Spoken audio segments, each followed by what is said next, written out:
안녕하세요. 세계경영입니다. 예상했던 대로 오징어 게임이 정상에 섰습니다. 10월 2일 기준으로 마지막 남은 인도의 넷플릭스의 TV쇼 부문에서 1위를 차지하면서 전체 83개국에서 남김없이 1위에 오르는 기염을 토한 것인데요. 2위로 한 계단 내려온 터키와 덴마크를 제외하면 아직도 81개국에서 1위를 수성하고 있는 것이죠. 넷플릭스가 정식 서비스되는 모든 국가에서 1위를 차지하는 업적을 세운 건 이번 오징어 게임이 최초이며 이는 세계 OTT 시장의 역사에 한 획을 그은 것이라 봐도 과언이 없습니다. 미국 MBC의 인기 토크쇼 진행자인 지미 펠런도 오징어 게임 출연진을 게스트로 급하게 섭외하는 등 전 세계적인 열풍의 기세가 꺾일 줄 모르고 있습니다. 넷플릭스가 원천 차단된 중국에서도 온갖 불법적인 경로로 오징어 게임을 시청하며 폭발적인 인기를 이어나가 중국 SNS인 웨이보의 오징어 게임 관련 해시태그가 17억 건에 육박한다고 전해지니 그야말로 지구촌 어디에서나 오징어 게임의 열기를 느낄 수 있을 정도입니다. 이런 돌풍의 와중에 이를 목격한 일본인들의 엉뚱한 소가리가 이어지고 있어 소소한 웃음을 자아내게 하는데요. 일본의 유명 만화가인 오쿠 히로야가 오징어 게임은 일본 컨텐츠의 영감을 받은 것이라 말하는 등 일본 네티즌들 사이에서 오징어 게임이 일본 표절을 통해 세계적인 성공을 얻어낸 것이라는 분위기가 퍼져가고 있습니다. 사실 이게 얼마나 황당한 주장인지는 굳이 언급할 필요도 느끼지 못하지만 수시로 세계적인 돌풍을 일으키며 명실상부한 문화강대국으로 부상한 한국의 모습을 보며 이들이 느끼는 착잡함에서 비롯된 몽리라고 생각하니 이해가 안 되는 것도 아닙니다.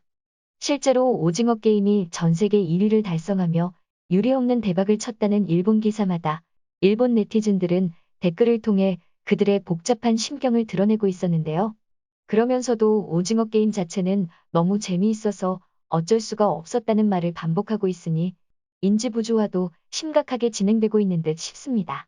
오늘은 이런 일본 네티즌들의 댓글 반응을 추려 전해드립니다. 이런 게 일본에서 유행이라고? 들어본 적도 없고 볼 생각도 없습니다만 억지 유행몰이는 그만두세요. 사람들과 어울리지 않으니 유행이 어떻게 되는지를 모르겠지. 확실히 본인의 자택 내 유행과 사회의 유행과는 큰 차이가 있으니까요.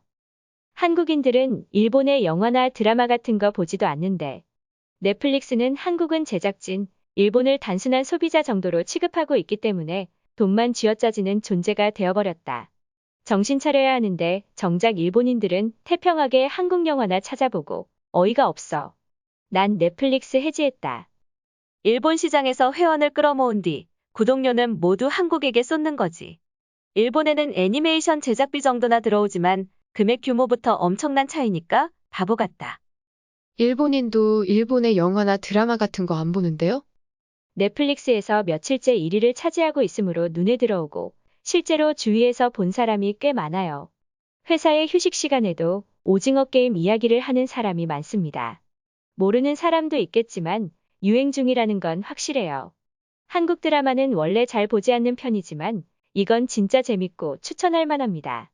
비판만 하는 분들은 그저 한국이라면 혐오하고 부정하는 부류 같은데 좀 정직하십시오. 도둑가족과 기생충, 카이지와 오징어 게임. 비슷한 느낌인데 마케팅에서 지고 있다. 도둑가족은 칸 영화제에서도 수상한 작품인데 세계에 더 어필했다면 좋았으리라 생각해요. 일본도 세계 시장을 시야에 두고 마케팅을 해야 할 텐데. 억지는 꼴불견인데. 일본은 사회의 어두운 면을 알리는 것에 대해 굉장히 엄격한 분위기가 있어서 도둑가족 같은 영화는 외면당했지만 한국에서 기생충은 환영됐지요. 그런 사회적인 분위기가 형성되지 않으면 작품성 있는 작품은 갈수록 나오기가 어려워져요. 표절이라고 억지 부릴 수밖에 없는 상황이 비참하군. 적국인 나라를 칭찬하는 것도 좀 그렇지만 일본 작품은 지루하고 재미없어서 세계 시장에서 상대가 되지 않는 거니까 현실을 좀 받아들이라고. 한국인들은 인정하는 게 그렇게 어려운가? 아무리 생각해도 일본 원작의 표절이고 전개나 구성이 다르다고 해도 그런 문제에서 자유로울 수는 없어. 드라마가 모처럼 크게 히트했다면 원작자가 일본에 있음을 인정하고 그 공을 나누는 것도 사내의 덕목이다. 인정한다고 본인들의 수익을 일본과 나누는 것도 아닌데 반일을 최고의 가치로 삼는 나라이니 어쩔 수 없는 일. 다른 장르라면 표절이라고도 할 수 있겠지만 배틀로얄계는 헝거게임이나 메이즈러너 같이 할리우드도 얼마든지 있고 윌리엄 골딩의 고전소설 파리대왕도 비슷한 부류인데 보고 난 이후로는 표절이라고 전혀 생각되지 않아요. 오히려 장르성을 굉장히 잘 살린 수작이라는 느낌. 이카게에모. 직역이니까 어쩔 수 없지만 제목이 좀 촌티나네요. 같은 직역인데도 대만 제목인 우어유이는 멋지게 들리는데. 역시 자화자찬을 좋아하는 국민이구나. 다른 나라에서는 이카게에모 따위 관심도 없다고. 자화자찬이라뇨. 80개국에서 1위를 차지한 건 누가 봐도 대단한 것으로 생각되는데 일본의 만화나 애니메이션은 세계 시장에 자랑할 만한 작품이 제법 많지만 실사 작품에서는 패망의 길을 걷고 있는 것처럼 느껴집니다. 특히 민영방송의 드라마들은 더욱 심각해요. 한국산 컨텐츠는 연출이나 각본, 캐스팅과 연기력, 미술이나 의상 등 전체적인 분야에서 압도적으로 높은 퀄리티라고 생각해요. 여기까지 성장한 것은 그들이 세계 시장을 염두에 두고 오랫동안 노력한 결과일 테니 인정하지 않을 수 없습니다. 일본 만화와 설정은 비슷하지만 이야기의 전개도 다르고 무엇보다 지금의 일본에게 그런 소재를 던져줘도 만들 수 없는 퀄리티니까 그냥 재밌게 즐기면 그만이죠. 표절 의혹이 돌아서 시끄럽길래 넷플릭스에서 찾아봤는데 단번에 끝까지 봐버렸습니다.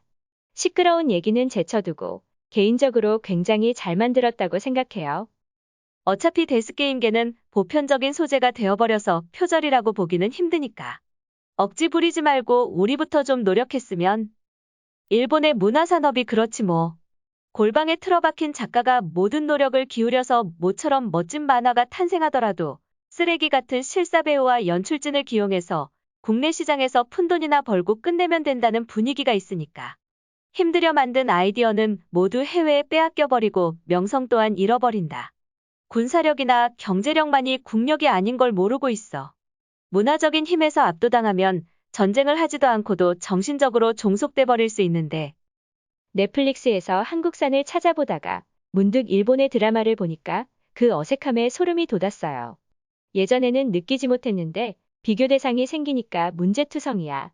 전개가 진행되다 말고 모든 인물들이 돌연 멈춰서서 시청자에게 설교를 하는 연출은 그야말로 폭소. 일본 드라마 산업이 생존하기 위한 요령을 알려준다. 첫째, 주인공의 중2병 학생 캐릭터를 쓰지 말 것. 둘째, 얄팍한 철학과 내용으로 시청자들에게 설교하지 말 것. 셋째, 갑자기 7살짜리 캐릭터가 등장해서 성인들에게 설교하지 말 것. 넷째, 연기도 못하는 아이돌을 데려다가 주인공으로 쓰지 말 것. 다섯째, 주인공은 부주인공에게 설교하지 말 것. 여섯째, 주인공은 최종 보스에게 설교하지 말 것. 일곱째, 최종 보스는 시청자나 주인공에게 설교하지 말 것. 이 정도만 지켜도 어떻게든 살아남을 수는 있을 거야.